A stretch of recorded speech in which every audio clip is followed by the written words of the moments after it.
Welcome to the dark side of stories, the ones you'll never forget. The air inside St. Jude's clung to me like a shroud, thick with the scent of damp earth, stale incense, and something else. Something metallic, like old blood. My name is Leo, and my job, usually, was to capture the dying breaths of forgotten architecture. This assignment, though, felt different. Locals whispered about St. Jude's, stories of a dark history, of things best left undisturbed. I, a cynical photojournalist, dismissed them as quaint folklore. Tonight, I was to capture its final, melancholic portrait before the wrecking ball claimed it. I pushed open the heavy oak doors, their hinges groaning in protest, a sound like a death rattle. Twilight bled through the grimy stained glass windows, casting distorted, sickly hues across the nave. Dust motes danced in the sparse light, swirling like lost souls. My camera felt heavy, cold. The silence was the first thing that truly unnerved me. It wasn't just quiet. It was an absence of sound, a hollow vacuum that swallowed every creak of my boots, every whir of my lens. I started with the wide shots, capturing the peeling frescoes, the crumbling altar, the rows of empty pews that seemed to stretch into an infinite void. Each click of the shutter felt like a heartbeat, too loud in the oppressive stillness. Then, I heard it. A whisper, faint, indistinct, like dry leaves skittering across stone. I froze, my breath catching in my throat. "Hello?" My voice cracked, swallowed instantly by the vast space. Nothing. Just the silence rushing back in, heavier than before. Must be the wind, I reasoned, finding its way through some unseen crack. An old building playing tricks. I moved closer to the altar, focusing on a statue of St. Jude, his face chipped, his eyes hollowed by time. As I raised my camera, I swear his expression shifted, a flicker of something ancient, sorrowful, and utterly devoid of peace. My finger hesitated on the shutter button. "Just the light, Leo," I muttered, shaking my head. But the feeling intensified. A prickle on the back of my neck. The undeniable sensation of being watched.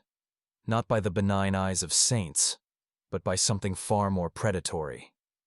I spun around, sweeping my gaze across the empty pews. Nothing. Just shadows lengthening, twisting into grotesque shapes in the deepening gloom. A cold draft snaked around my ankles, despite the sealed windows. Then, a low hum, resonant and mournful, seemed to emanate from the very stones of the church. It wasn't a choir, not a natural sound. It was more like a distorted chant, a guttural groan stretched thin. My hands began to tremble. This wasn't just an old building. My eyes fell on a section of the wall behind the altar, partially obscured by a tattered tapestry depicting the Ascension. Something about it felt wrong.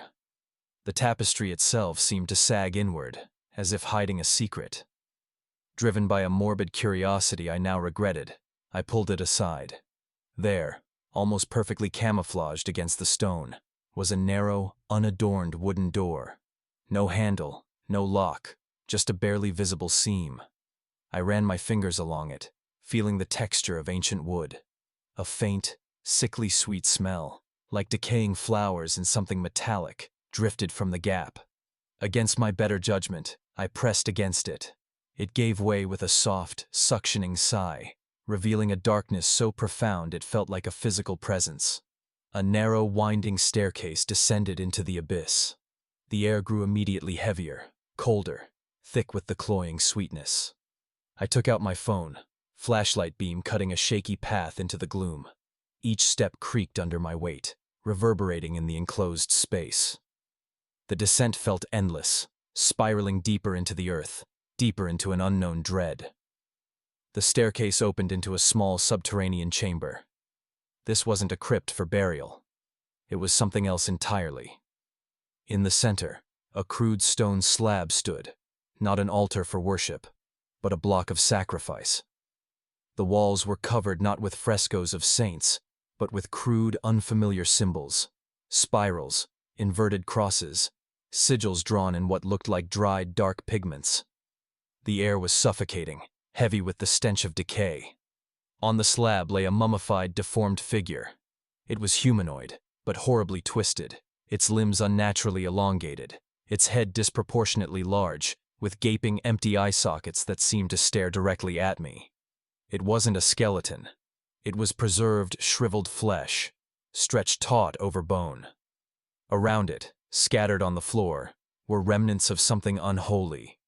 Dried floral wreaths intertwined with rusted, sharpened tools, and small, brittle bones, not animal bones. My gaze snagged on a leather-bound journal lying open beside the slab. My hands, clammy and shaking, reached for it. The pages were yellowed, brittle, filled with frantic, spidery script. Latin, but corrupted, interspersed with the same strange symbols from the walls. I didn't need to understand every word to grasp the horrifying gist. Rituals of defilement and sacrifice, seeking something ancient that demanded a twisted form of purity. And the figure on the slab, it was not a saint, but a vessel, a sacrifice. A wet, scraping sound echoed from the far corner of the chamber, hidden just beyond the reach of my phone's beam. My heart hammered against my ribs, a panicked drum. The small bones on the floor seemed to rattle. The air around the shriveled figure grew impossibly cold, a biting chill that went straight to my bones. Its hollow eyes, I was certain, narrowed. Then, a whisper, clear as a bell, right beside my ear. It wasn't the dry skittering of leaves this time. It was a voice, ancient and guttural, yet unmistakably articulating a single chilling word. Welcome. I screamed, a raw, primal sound ripped from my throat. The journal slipped from my numb fingers, clattering to the stone floor. I scrambled backwards, tripping over loose stones, my phone clattering away in the darkness. The dragging sound intensified, growing closer, accompanied by a faint, wet slap, slap, slap. I could feel its foul, cold breath on the back of my neck. Panic lent me strength.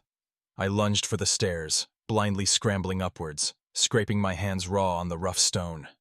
Each step was a desperate race against the unseen horror pursuing me. I could hear its wet, heavy movements below, the floorboards above me creaking as if under immense pressure. Bursting through the hidden door, I didn't bother pulling the tapestry back. I didn't pause for my camera. I sprinted across the nave, tripping over pews, the sickening hum now deafening, vibrating through my very bones. The main doors, heavy as they were, flew open under my frantic push. I didn't stop running until the cold night air filled my lungs, until the distant city lights replaced the oppressive darkness. I didn't look back, but as I collapsed on the dew-soaked grass, gasping, I could still feel the cold breath on my neck, and pressed tight against my palm, a single, small, brittle bone. It smelled faintly of decay, and something sickly sweet. St. Jude's still stood, silhouetted against the pale dawn. But it wasn't just an old church anymore. It was a maw. And I, Leo, the cynic, had looked into its depths. And it had looked back. And a piece of it, I knew, had followed me out. I could feel it. A cold, itching dread under my skin, forever. Story 2. The silence inside St. Bartholomew's was a physical thing. It was a thick, dusty blanket that settled over the pews, the votive candles, and the crucified Christ, whose painted eyes seemed to follow you no matter where you stood. I wasn't a regular, not by a long shot. But tonight, the weight of my own life felt too heavy to carry alone. And this empty, ancient place felt like the only sanctuary that wouldn't ask any questions. I'd been sitting in the third pew for what felt like an hour, my prayers long since dissolved into the silent, static hum of my own anxiety. The only light came from the bank of red votives flickering in their rack to my left, casting long, dancing shadows that twisted the saints into grotesque, moving shapes. That's when I first heard the whisper. It was less a sound and more a vibration, a rustle of air against the eardrum that formed a single sibilant word. Stay. I stiffened, my head snapping up. The church was still, profoundly empty. My rational mind, clinging to its last fraying thread, blamed the wind or a trick of the old building settling. Then the whispers came again, not from one direction, but from all around, a chorus of dry, papery voices speaking just below the threshold of hearing. They didn't speak words I could understand, but I felt their meaning. A cold, longing hunger. A loneliness so vast it felt like a void opening up beneath my feet. I stood, my heart hammering against my ribs. I had to go. Now. As I turned toward the great oak doors, they slammed shut with a finality that shook the entire nave. The boom echoed, dying away to reveal a new sound. A soft, wet scraping. I turned slowly, my blood freezing in my veins. On the altar, the large, ornate crucifix was empty. Jesus was gone. The scraping was coming from the center aisle. I looked down, and a scream caught in my throat, strangled and silent. He was there. But it wasn't the serene, sanitized Christ of the prayers. This thing dragged itself along the stone floor on broken, nail-pierced hands. Its body was a map of agony, the wounds livid and weeping a thick, dark fluid that left a glistening trail behind it. Its head lolled on a ruined neck, the crown of thorns dug deep, and from its torn lips came a low, continuous groan of pure, undiluted suffering. It was looking at me, not with divine love or pity, but with a desperate, predatory need. I stumbled back into a pew, the wood cracking against my shins.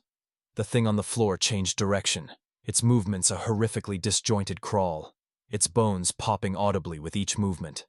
The whispers in the church grew louder, more eager, coalescing into a single clear command in my mind. Share the burden. The air grew thick and sweet with the smell of incense and old blood. The stained glass windows seemed to bleed their colors, dark rivulets of ruby and sapphire trickling down the walls. The saints in their niches were moving, their stone faces contorted in silent screams, their fingers cracking as they pointed at me. I was trapped. There was no exit, no escape from this sanctified nightmare. The crawling Christ was closer now, close enough that I could see the stark white of bone in his wrists, see the flies buzzing around his wounds. Its groans became words, a rasping, bloody litany. So heavy, it gurgled. The weight of every sin, every pain. Alone for so long. You came. You offered. Now, share. A pierced, mangled hand reached for my ankle. I recoiled, but I was paralyzed by a terror so complete it felt like reverence. Its fingers, cold and sticky with congealing blood, brushed my skin. Agony. Not a memory of it, not a description, but the raw, screaming fact of it. It was the blinding throb of the nails, the searing thirst, the crushing weight of 1,000,000,000 betrayals, 1,000,000,000,000 petty cruelties, the entire history of human suffering flooding into me all at once. I felt my own wrists burn with phantom wounds, my brow prickled with invisible thorns. I opened my mouth to scream, but all that came out was its same, broken groan. It was using me as a vessel to pour its infinite pain into. I could feel my mind fracturing, my sanity dissolving under the torrent. This was the true sacrament of this church. Not redemption, but a horrific, eternal transfer. The crucifixion wasn't a one-time event. It was a continuous, hungry cycle. And the congregation's prayers weren't for salvation, but for bait. The thing that was once Christ began to change. As it poured its agony into me, its wounds began to knit. The blood faded. The groans softened into sighs. Its form became brighter, purer, lifting from the floor not with grace, but with the relief of a predator finally sated. I, however, was sinking. The weight was crushing me to the cold stone floor. I tried to move, to crawl, but my body was no longer my own. It was a broken, heavy thing. From my new perspective on the floor, I saw the now glorious, shining figure walk back to the altar and rise, affixing itself once more to the cross. Its face was serene, beautiful, and utterly vacant. It was empty, and it was waiting. The great oak doors swung open with a gentle creak. A cool night breeze floated in, an invitation for the next soul seeking solace. I tried to scream a warning, but my voice was gone, replaced by that same dry, papery whisper, joining the chorus in the shadows. The only sound I could make was a soft, wet scrape against the stone as I began to drag my new, endless pain down the center aisle.